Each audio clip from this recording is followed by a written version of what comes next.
So welcome to another video from Essex in the United Kingdom, and today I'm going to be talking about strawberries. And I've mentioned in my previous videos that growing strawberries is vastly becoming one of my favourite pastimes in the garden, because they are so easy to grow and they produce the most wonderful fresh fruit, and you can grow them organically, and it's just so easy, and it's very inexpensive because, as I've said before, they have babies very often in the summer months, so you can train the little baby runners into little pots, and before you know where you are, 5 plants becomes 10.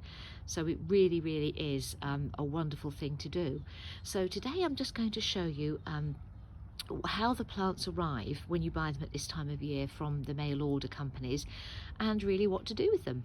So these two varieties I've got here, and I've got another one in another bed over there, I bought really because I'm trying to get a spread of different varieties to crop. Really, well, my aim is for them to be cropping from the early May right the way through to October. That's the plan anyway.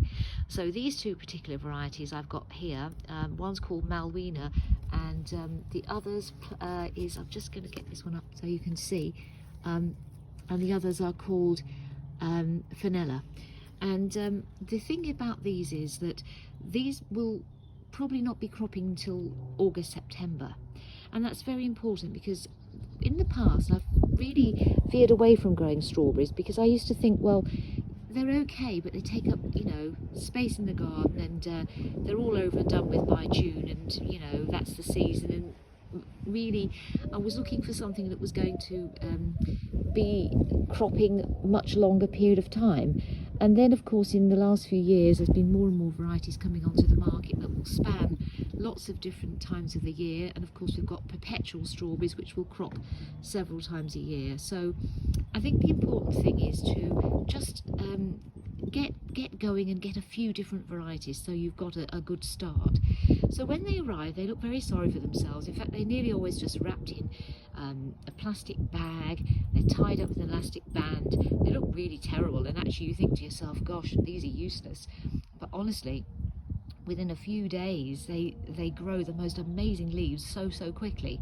So what I suggest you do when they arrive is to put them into a bucket of water. I usually do it for overnight. Really soak the roots for a good 12 hours at least, because they've been in the post, and obviously that dries them out. And then when you've done that, you can separate the plants and put them into some soil. They don't need much depth at all. I mean, these are in beds we've created from some wood we bought at B&Q, but really it's not that deep at all, and because they don't need a lot of nutrients. In fact, if you give them too many nutrients, they will actually produce far too many leaves and not enough fruit. So put them somewhere relatively sunny, and as I say, try and get some part of the garden which you can turn over to purely strawberries if you can, like this, and away you go. So once you've separated them into individual plants, you can just plant them up as I've done here, quite near each other. I mean, they're not very far apart at all, and they will start cropping. Now, this particular variety I've bought because they're a late variety, so these won't be cropping in this bed until September time. But I've got another bed for main crop, and I've got another bed for very early cropping varieties. So it's going to be a very exciting year. So I highly recommend this company, Pomona Fruits. They're based in Essex, and they're absolutely wonderful, and they have a really good choice of plants that you can buy, and they always come really well packaged, and the customer service is fantastic as well, so I highly recommend them. So I'm away to plant these, and then I'm going to do another few videos on the strawberry plants as they go through the summer. But it's very exciting, and look out for my next episode. Bye for now.